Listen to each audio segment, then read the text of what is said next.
Another banner that I know of, and I learned it through interviewing with another person, are the three letters RUC. And no words to accompany that, but it's posted on his office door. The purpose of it is to find out who is curious, because the RUC stands for Are You Curious? He wants to know who has the courage to ask. What does that mean? And so, Ed, pictures can speak a lot about a culture, even though that they're not speaking at all. Ron, I really appreciate this. I'm going to get out of your way here, but I want to read this to what Gemini provided, and I proofed it before I did anything with it, and they did an excellent job. It said, excuse me, the combat pilot's leadership translation. Number one, purpose and vision as clear intent. What does clear intent mean to the layman? I had no idea other than purpose. So in the cockpit, now I'm reading this thing, purpose and vision is codified as clear intent. This is the highest level objective that drives all tactical decisions and must be understood perfectly by every member of the team. Clear intent. And then bold-faced vision strategic. Establish a clear, focused intent that narrows down priorities to the most essential goals. This acts as the North Star during the inevitable chaos. Boldface, purpose, mission, objective. The mission objective must be clear, measurable, and believable. It is the ultimate end in mind before any planning begins. Another bold, for the confident staff. When leading an elite, confident team, clarity is more important than title. The staff will follow a clear intent because they recognize it. It gives them the necessary autonomy to execute. Ron, I'm going to Yep. stop talking. Oh, no, that's right there. Ed, a lot of what you just read exemplifies the belief, and we know it, that you are not a leader simply because of words on a business card. You are a leader when you can influence people. Now, a leader can be in the middle, be on the bottom, but just because you are in a position to lead doesn't mean you are a leader. And so leaders are made, not born. And so as we choose to read, our leaders are readers. Not all readers are leaders, but leaders are readers. We learn from other people. We learn through life experiences. We fail forward. We fail often, but we fail forward. Ed, I'm going to briefly discuss the pictorial background. It is a cockpit. It is the boardroom. In purpose, mission, our mission centric, and it's to a degree it is being dictatorial, but I would rather use the term. Nope, we and the gentleman in the picture is replicating the pilot. He, and I'm mentioning he only because he is in the picture. I'm not trying to be gender specific here. He or she, whoever's at the head of the table, needs to speak with a resolve and a clarity.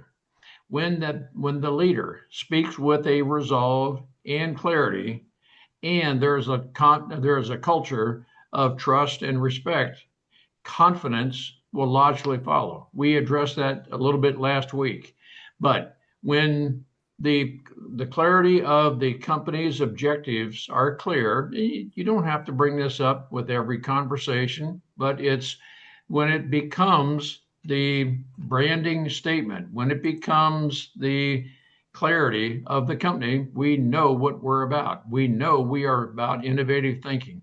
We know we are about the customer whom we're serving. All of those kind of things, Ed, are what goes into clarity of mission, I'm going to make a very brief statement, and you and I have said it numerous times, but this is not a political statement. But right now in the United States, the current administration is being faulted by some for not having a clarity of objectives with the military mission in Iran. And I think it is certainly important. I'm not trying to make a statement that our president did not clearly state his objective or objectives, but it is important that people know very clearly what the objective is or the objectives are. And so, with that in mind, it's very clearly in business. We need to do the same thing. Our business is about I've made the statement before, but it's worth repeating it. When the people and processes are in place, the profits will logically follow. I need to have within my employ the people of the right mindset, the right values, who ascribe to the company principles, values, and culture. When all of that is in place, we have a team, and it's a unified team that we are together, we think together. Now, I clearly want people of different personalities, different thought processes, because it's through that level of diversity that we can have very thoroughly thought out, integrated thoughts, but we have to accept each other, which is a large term. Ed, I'm doing a lot of talking right now, and I may have generated some thoughts with you. And certainly, if your listeners have thoughts, I welcome, I want to engage in dialogue with your listeners. So I'm loving this.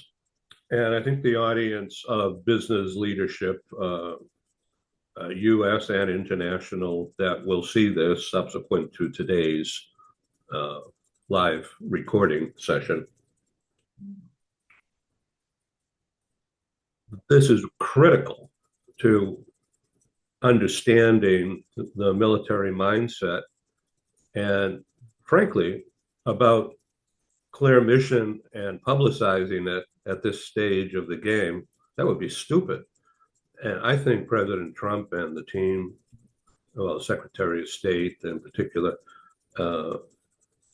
super smart in giving out some information about the events that have gone on without necessarily giving away any plans. That would be stupid. And I'm glad that they're not talking about it. We have to trust them. And I do. And I want my audience to do that too. I'm going to read the following thing to echo exactly what you just said. And not to change at all, but just to go deeper based upon this AI thing that I got. It was just fabulously done, frankly. Sure. Okay, I'm going to read this. Tactical and strategic planning, a 6-step mission.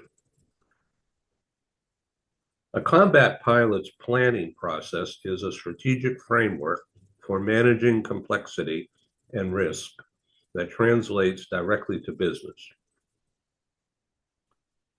Headline: strategic step, high-level vision; tactical step, execution and source detail.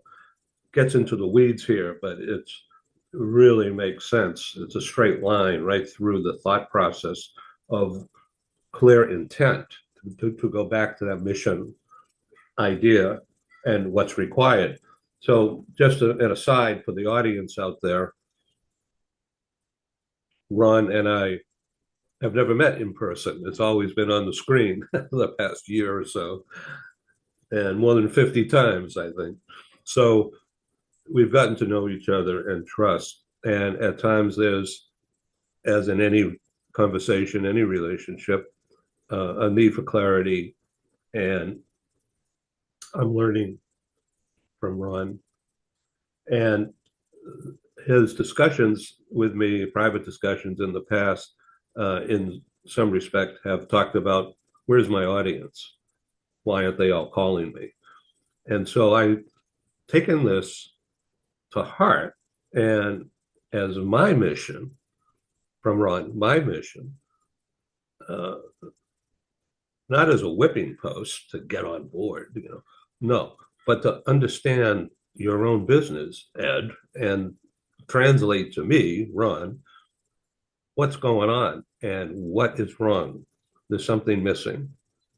So I have suggested to Ron that we still do the video because it's the basis, but we'll take the audio and make a big deal out of that and get it out to the members of certain LinkedIn groups in particular and other key individuals that I have direct access to on a private basis to test it and to see, because Ron's message is really clear. It's just not understood clearly by the business audience that I've been reaching. So determining the business mission, the objective, is of course what we want to do. We want to have the phone ring. We want to get business from our efforts, no matter what they are. The tactical steps is what's required according to this. And I'm a believer in what I'm reading here. I've had this all week, and I've been reading it every day over and over again to try to understand what things that I can do as a business guy, mainly a media marketing PR person. Begin with the desired outcomes and results. Constantly ask, what's important? Where should I look? What should be ignored? This leads into cultivating situational awareness. And I would like you to get into that in just a minute. What's required? Here's a situation, what's required? So AI here says, this involves perceiving the environment and projecting how factors might change in the near future. Identify internal, external threats and the resources available to negate those threats. So the resources, they list people, money, systems, team skills. Ron? And you're right on, Ed. And I'm going to put in a military context, and I'm certainly not trying to make your audience military personnel, anything like that. But our mindset, you served in the military, I did. There is a general military mindset of discipline. We are disciplined because the mission requires that. And what I mean by that, Ed, is that yes, as a company executive, I want to ensure that everyone in my company knows what our longer term objective is. And we have strategy, and I'm going to use the term strategy to connote reaching out longer term, and it may be 2 years.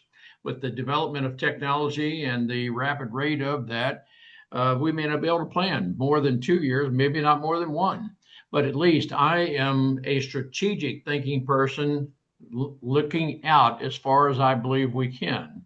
Nearer term is what I call the tactical advantage, the tactical thinking that how will we achieve our interim objectives en route to the longer term strategic objectives. As I am articulating this, my hope is everyone on the staff as a team player will be all on board. We're all in. I hope I, as a leader, can stimulate people's thinking.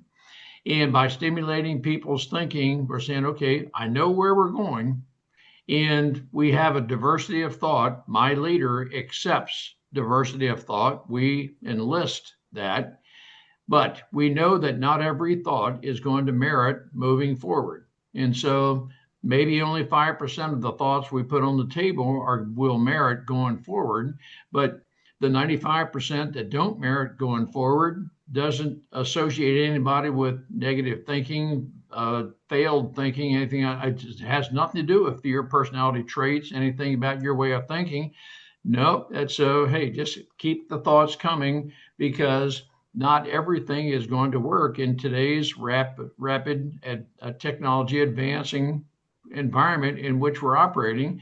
And I'll bring this in for somewhat of an interim landing by saying, in the context of, clarity of thought, okay, let's just say that we in the business are putting a proposal together. Yep, we know clearly what the objective is, what the customer needs, and there is an amount of, let's say, security. There's a business dealings that our profit margin and so forth.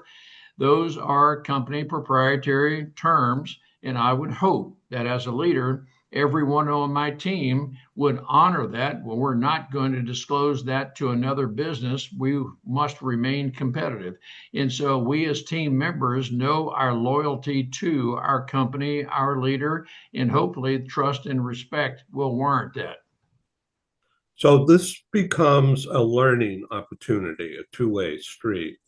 Um, the let's just say me as a team member. Um, I don't have that military mission. I was in the Army medical unit, a highly skilled elite thoracic surgical unit operating in hospitals stateside. I spent a lot of time at Walter Reed in Washington during my 6 years of duty, but also a lot of time in Boston, in the Boston hospitals that I was very familiar with, having been a Bostonian since birth. So it's about learning and relearning new skills and then applications. So the doctors, the surgeons are from Harvard Medical School. We couldn't ask for anything better. And the leader of the medical unit, I won't divulge specific details here, is a general of the medical division of the Army. He was the Surgeon General in the hospital in Boston where these kids were my age at the time, Harvard Medical graduates, surgeons, works for the general in a civilian. And here we are in the military. There was a straight line, clear, to use these words, everything was crystal clear about what needed to be done inside that room. It's exactly what you're talking about. It's needed. So evaluating lessons learned and then learning what to do. That's really key, they say here. And then determining courses of action. Take the plan apart, attempt to defeat it. Stress testing, they call it. You're probably really familiar with that. I'm just picturing all these images in my head from these words and from movies that I've watched.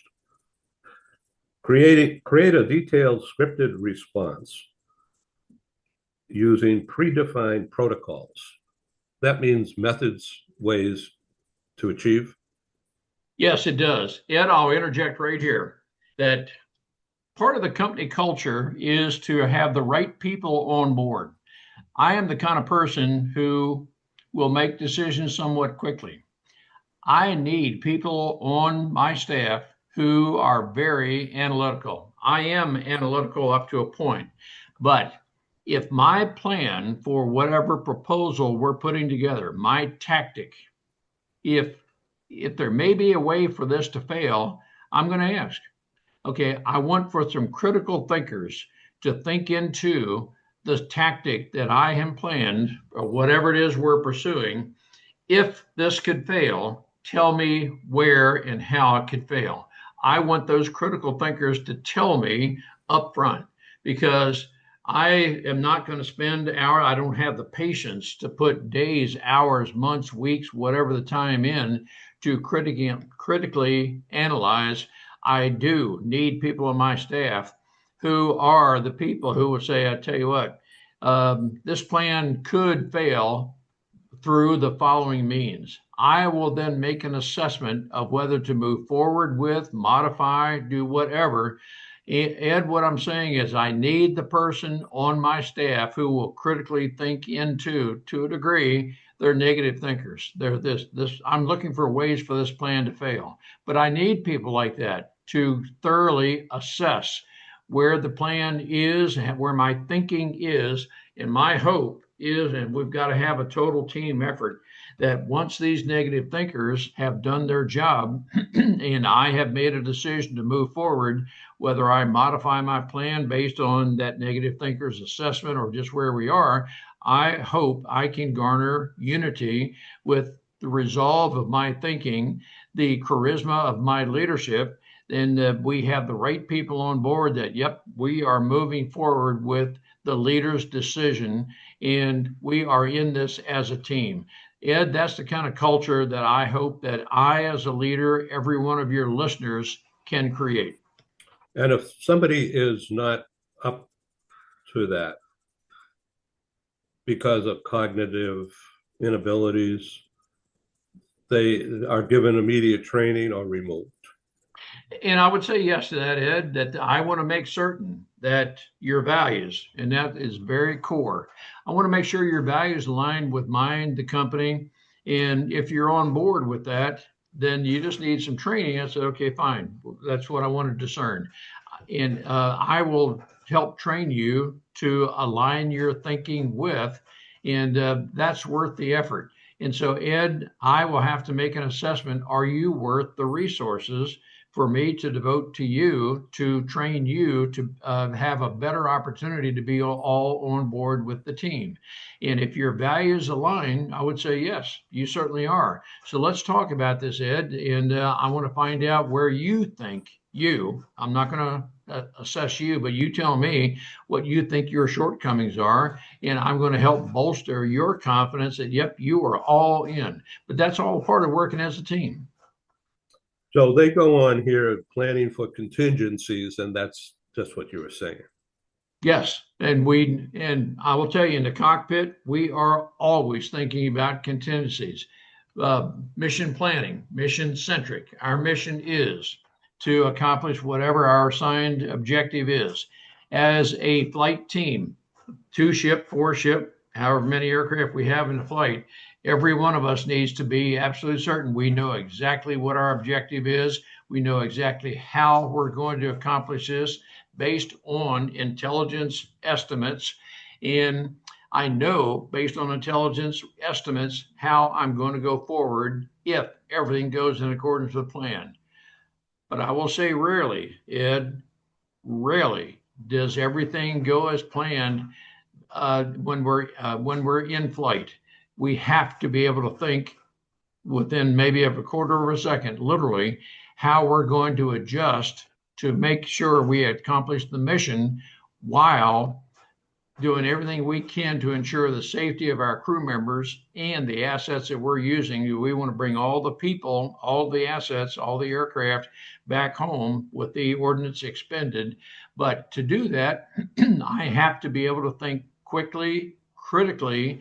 I have to be able to adjust, as you were just saying, to various anomalies to know how to accomplish the objective, which may be a little bit different. I'm going to use the term route of flight than what I had planned before we took off.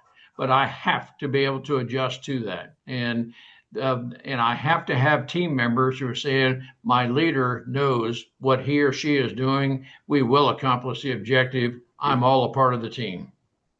Well, all this goes back to the original clear intent. It does. The intent. Everyone knows exactly what our intent is. There's no wavering about it. And we are in it for the mission, the intent.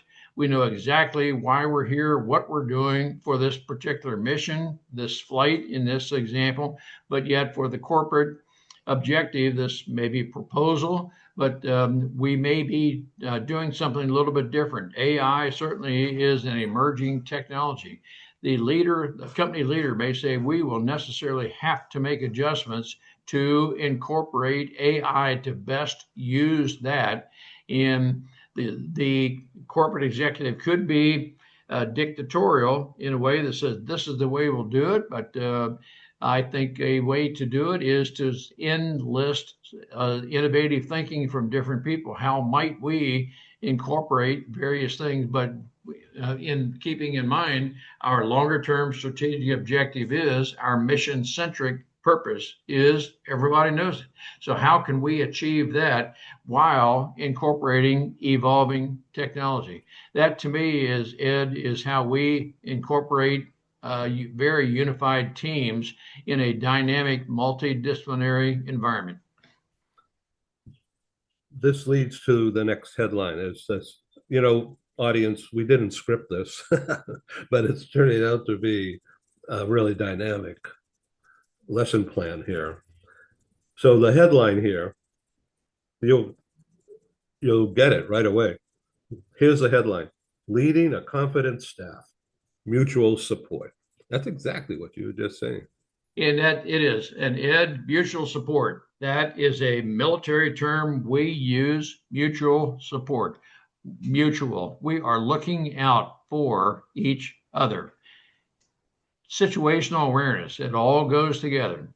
I, as a leader, am situationally aware of what's happening all around, inside and outside of my company.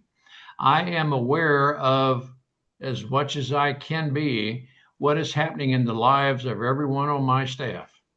I do know there could be things happening at home that, and again, I could be, it's a little bit different topic, but it's all a part of the larger situational awareness equation.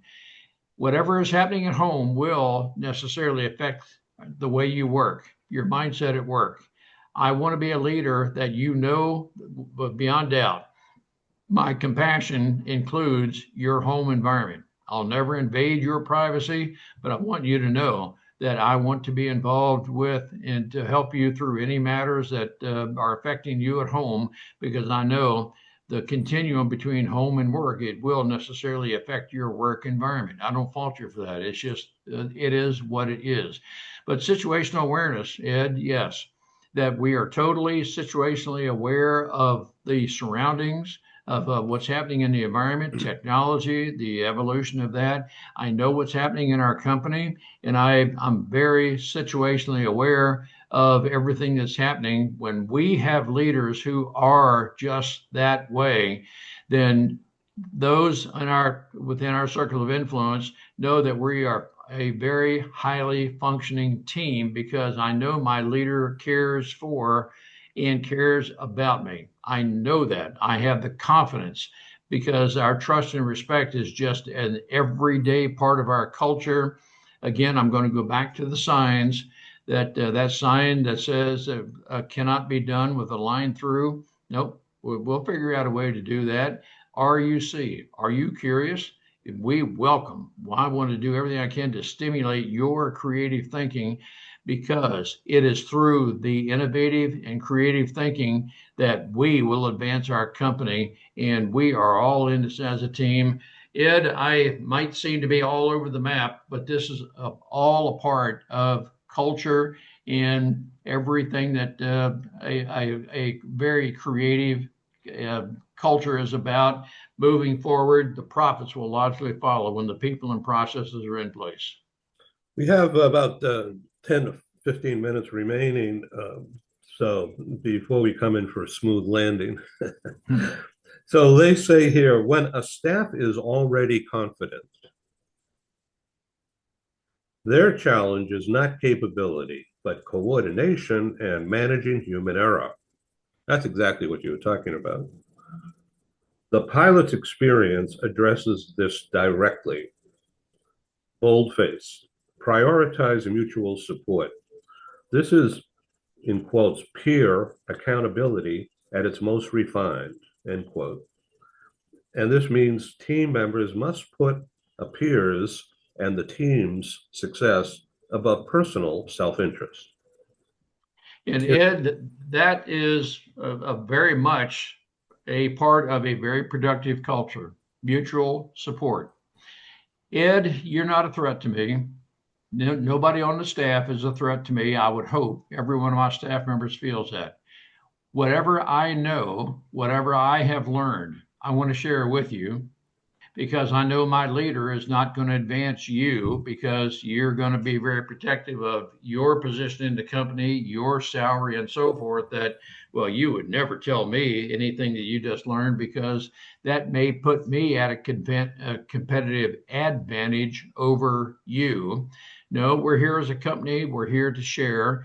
And as we feel comfortable in the context of mutual support, you feel comfortable sharing information with me. I feel comfortable sharing information with you because the overall company mission, the longer term objectives are more important than me. But I know that, yes, I need a salary. I know I need a monthly income to meet my expenses. I am confident because of the company culture, my leader will take care of me. But as the company advances, as you advance, as we as a company culture make our presence more widely known and others have confidence in us, that all builds together to where we have the reputation that we as a company will solve your problems. And when we have that very tight, situationally aware environment, that works to everybody's favor. That people will logically come to us because we are innovative thinkers. We will come about a solution to solve whoever your is problem, and that's what people want. Here it goes. Team members must put a peer's and the team's success above personal self-interest. It's about anticipating the needs of others to offer backup. In anticipating the needs of others, Ed, I have to think beyond myself. I have to get over myself to be able to think that way, to think for others, to think for the client I'm working for, to think for the other staff members in my company. Again, I have enough confidence in myself, the company with whom I'm working, the leaders of my company, that I can share information, that I don't feel that's a threat. That is all a part of our culture. And I know somehow, some way, my leadership will, if I could, maybe the term reward is appropriate in this context, will reward me somehow. And so that is all coming about. I don't feel that other people are a threat to me. There's nothing about this culture that is a threat. No, we are all in this in a mutual support environment. Ed, I use the term frequently collaboration to, which to me means to a mutual benefit. The word mutual, mutual benefit, mutual support. We're in this together. They write open, honest debriefing. By owning mistakes, leaders lower the threshold for defensive communication, defensive attitudes, and lay the groundwork for more of an open, honest discussion, a debriefing. The leader sets the energy standard. The leader's own consistency and energy shape the team's rhythm and culture. This matters more than intensity. There's a power of trust and standards. Pilots fly high-risk missions because they trust in the professionalism of their support teams. The trust is built on clear, high standards communicated to the team and a constant dedication to being tactically and technically proficient. Take us in for a landing. Yep. I'm going to bring this, I'm going to use military debriefing terms that apply. Okay, I'm going to use the scenario, Ed, which has happened more than a bunch of times with me. I am the captain, and in this flight, I am the lowest ranking officer. I'm going to use an example, Ed. You are the 4-star general, but you are my wingman. You put your rank figuratively at the doorstep of the briefing room.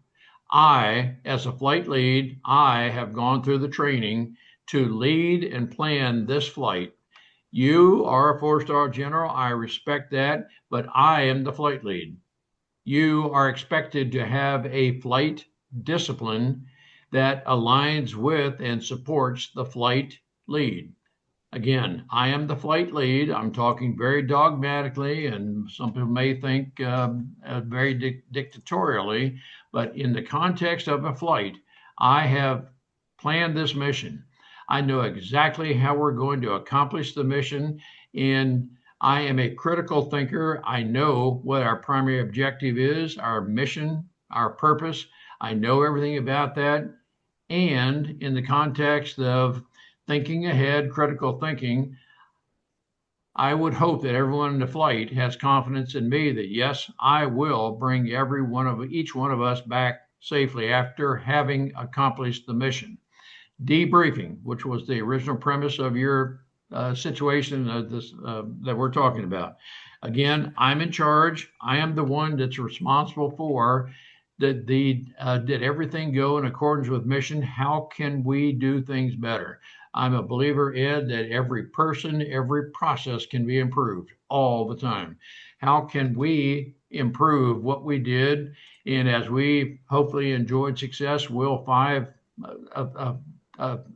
five each other en route to the briefing room. But we're going to have a very candid briefing of which I, as a captain, will lead. Ed, if you as the four-star, if I believe you could have done better, if your flight discipline was not what it should have been, I'm going to address that in a way that addresses flight discipline, not your character, but flight discipline, that this is what we in the military represent in terms of discipline, which all equates to the larger mission of purpose, that we must have this discipline to be able to exercise the mutual support we need to ensure each one of us comes back to base alive and we got the resources that we will reuse. Ed, that's all a part of the military disciplined mindset of mutual support in what we're all about. And I do understand that some people may think, wow, that is a lot of stuff. How do we exercise this kind of stuff in the boardroom in a company? Well, it does have to do with thinking into, thinking through, thinking strategically and tactically with knowing everyone that's and a member of our staff. A lot said there, Ed, but there may be companies who would say, well, that's not quite our culture. We're not there yet. We at the Cooper Culture can help you develop and assess. First off, assess where you are. You tell us where you want to be, and we will help design, craft, very specifically customize the path to get you from where you are to where you want to be. We've been honored to have Ron Cooper, thecooperculture.com here.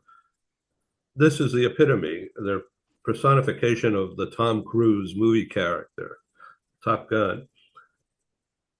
The experience of a former Air Force combat pilot has provided you, the audience, and me, has provided a powerful high-stakes framework for discussing purpose and vision in the business world. This is globalbusinessnews.net, and I'm the editor and the planner and the doer. Ron Cooper is the expert, and I'm really happy to have his perspective. And all of this has been, I'm going to read this again, the perspective is particularly relevant for leading a staff that already displays confidence. The situation shifts the focus from motivation to precision and systematic alignment. Thank you, Ron Cooper. I'm honored to have you and your mission on this show. I appreciate the opportunity to speak with your audience.